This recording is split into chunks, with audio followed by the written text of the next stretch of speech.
Buenos días, profesor. Somos el grupo número 4 y vamos a desarrollar los problemas del trabajo autónomo número 2. Los integrantes somos Pinalbote, Boloña y Avilés. Y yo, Jiménez. Mi nombre es Daniel Boloña, yo pertenezco al grupo número 4 y voy a resolver el primer problema de la guía de trabajo autónomo número 2.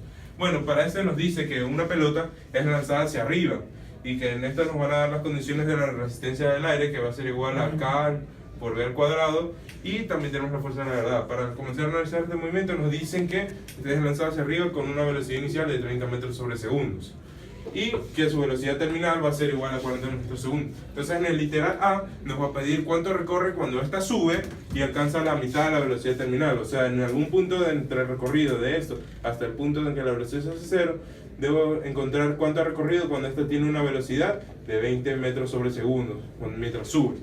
Bueno, para esto primero analizamos con la segunda ley de Newton, con las leyes de Newton. En el primer caso, en el caso de la velocidad terminal. Para este caso yo digo que la sumatoria de fuerzas en Y va a ser igual a 0 y obtengo que la velocidad, la resistencia del aire igual va a ser igual a la masa por la gravedad, ya que estas son opuestas y al restarse deben dar 0. Entonces yo digo que K es igual a la masa por la gravedad sobre la velocidad terminal al cuadrado. Esta aquí la voy a usar para reemplazar posteriormente en otra ecuación. Luego aplico la segunda ley de Newton, que me dice que la sumatoria de fuerzas en Y debe ser igual a la masa por la aceleración, porque obviamente mientras está en este transcurso tiene una aceleración hacia abajo, que va a constar de dos fuerzas, de la masa de gravedad y de la fuerza de la resistencia del aire. Bueno, entonces pongo, como estas son opuestas al movimiento, pongo que al menos la masa por la gravedad menos la fuerza de la resistencia del aire, que es K por B al cuadrado, va a ser igual a la masa por la aceleración, y desgloso la aceleración, que es la derivada de la velocidad sobre el tiempo. Entonces reemplazo lo que ya tenía de los valores de K de la primera ecuación que saqué y obtengo esto. Y añado que la derivada de la velocidad sobre el tiempo, como yo quiero saber en Y, pongo que la velocidad multiplicada por la derivada de la velocidad sobre Y va a ser igual a la aceleración. Son igualdades entre ellas. Y aplico los métodos de integración que habíamos visto. Integro menos la integral de 0 a Y de dy es igual a la integral de 30, que es el valor que yo comienzo, hasta 20, que es el valor que se me pide de la velocidad, de b por db sobre gravedad más gravedad por velocidad al cuadrado sobre velocidad terminal. Reemplazo los valores que conozco y resuelvo. Me va a quedar que menos y es igual a menos 18,2 metros sobre metros. Y digo que y es igual a 18,2 metros. Esto es para el literal A. Luego me pide cuánto va a ser lo que he recorrido cuando yo he subido y he bajado y he alcanzado la mitad de la velocidad terminal. Es decir, en algún punto de trayecto entre el punto tope y la velocidad terminal. O sea, aquí cuando tengo nuevamente una velocidad de 20 metros sobre segundo. Entonces, vuelvo a aplicar lo mismo. En este caso, ya tengo que las fuerzas van a estar equiparadas de esta manera. La gravedad hacia abajo y la resistencia del aire hacia arriba van a ser contrarias. Entonces, evalúo. Y otra vez obtengo que K es igual a masa por gravedad sobre velocidad terminal al cuadrado. Y aplico la segunda ley de Newton para este caso también. Y digo, la sumatoria de fuerzas en Y en ese punto va a ser igual a masa por aceleración, donde el peso, que es positivo, menos la resistencia del aire va a ser igual a la masa por la aceleración. Entonces yo reemplazo gravedad. Primero reemplazo y elimino todas las masas simplificando. Lo que nos va a quedar que gravedad menos gravedad por velocidad al cuadrado sobre velocidad terminal al cuadrado va a ser igual a la velocidad multiplicada por la derivada de Y sobre la derivada de B sobre dy, que es lo mismo que la aceleración. Nuevamente vuelvo a aplicar los métodos de integración conocidos anteriormente e integro de 0 a Y porque yo desconozco el valor Y al que me acerco, e integro de 0 a 20, que es la velocidad que se me pide. 0 porque este es el punto tope en el que empieza a caer. Es decir, en este punto la velocidad es 0 instantáneamente. Y trabajo el integral. Lo que vos tenés es que Y es igual a 162.82 menos 183.31, lo cual me va a dar menos 23.49. El valor es negativo ya que nosotros al comienzo consideramos el eje del movimiento hacia arriba positivo y hacia abajo negativo. Como estamos de bajada va a ser negativo. Ya, muchas gracias. Mi nombre es Ana Avilés y yo voy a explicar el problema número 2. El problema número 2 nos dice que hay una superficie que se mueve hacia la derecha con una aceleración de 2 y está sujeta a un punto A por una cuerda. Y te especifican que quieren que en el literal A obtengas la tensión de esa cuerda. Entonces, como yo sé que todo el cuerpo se mueve con una aceleración hacia la derecha, yo digo que esta aceleración, que está hacia la derecha, que es de 2 metros sobre segundos, la divido en dos componentes, en una X y en una Y, para poder evaluar en un plano inclinado. En el literal A evalúo las fuerzas, sumatorias de fuerzas en X, y yo digo que esto va a ser igual a la masa por la aceleración, esta aceleración, su componente en X. Entiendo que mi tensión menos el peso en X, también la descompuse en una componente en X y Y, va a ser igual a la masa por la aceleración en X. Resuelvo, tengo que la masa por la aceleración en X más el peso en X va a ser igual a la tensión. Al reemplazar los cambios, tengo que la tensión es 33.16 newtons.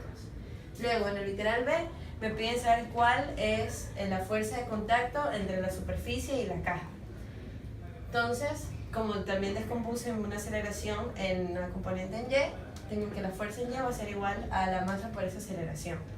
Descompongo y tengo que mi fuerza en Y va a ser la fuerza de contacto N menos el peso en Y igual a la masa por la aceleración en Y. Resuelvo y tengo que esta fuerza de contacto va a ser 37.45 newtons.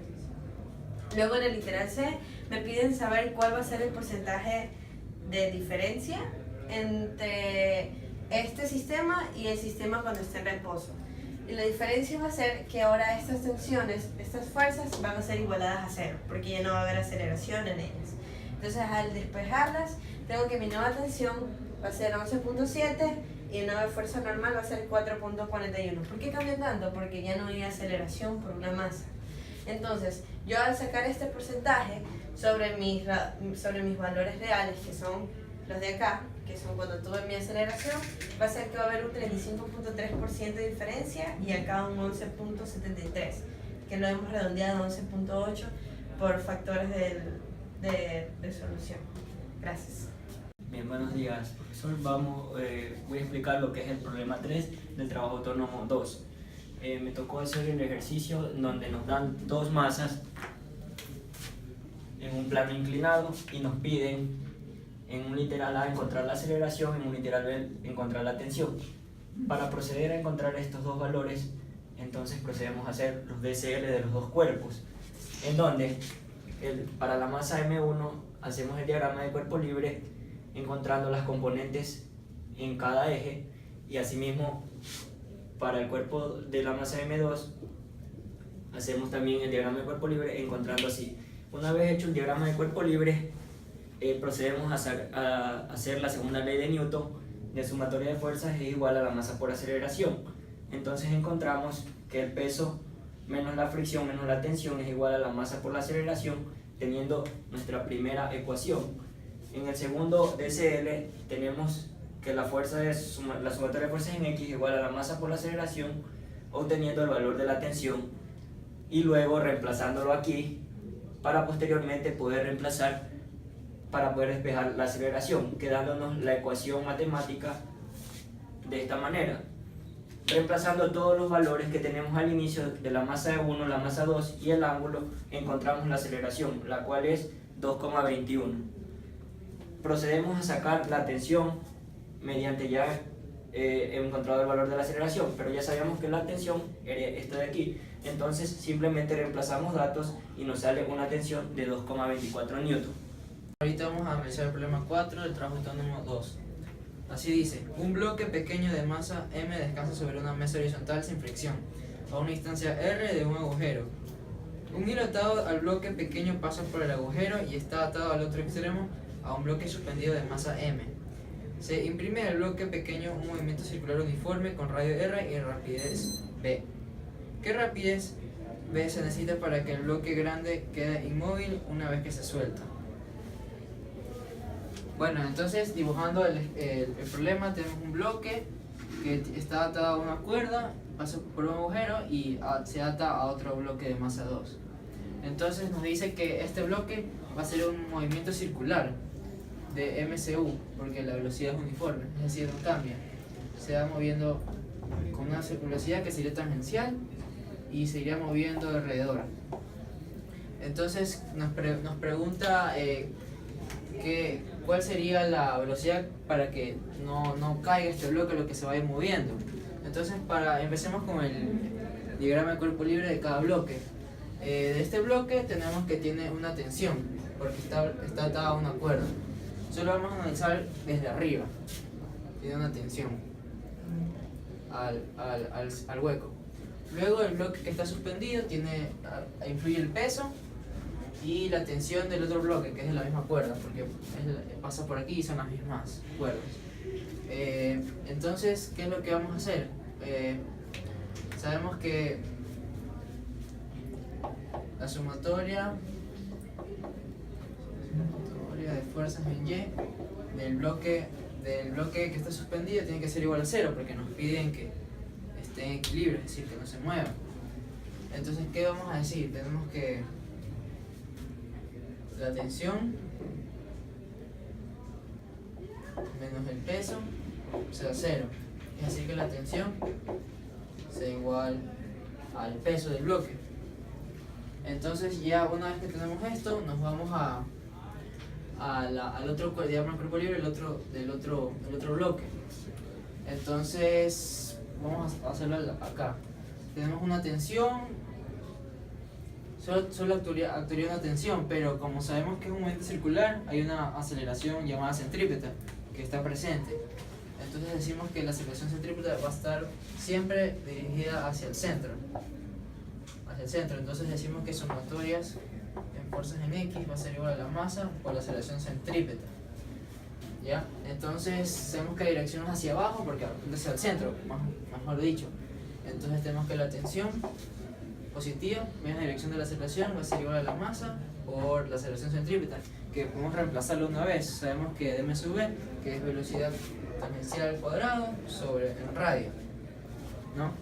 Entonces aquí tenemos tensión, una igualdad con la otra, entonces podemos igualarlas, las dos, y sabemos que la masa por la masa, esta es masa minúscula y esta mayúscula, para no confundirlas. Va a ser igual a la otra masa por la velocidad tangencial al cuadrado sobre el radio. Entonces aquí nos pide la velocidad tangencial, vamos a despejarla nada más. Velocidad tangencial al cuadrado va a ser igual al radio por la masa pequeña dividido por la masa grande. Y aquí, sacando raíz a ambos lados, nos queda esta expresión, que la velocidad tangencial, para que esté en equilibrio, el otro bloque va a ser la raíz del radio, multiplica la masa pequeña por la gravedad sobre la masa grande. Y nos quedaría esa expresión.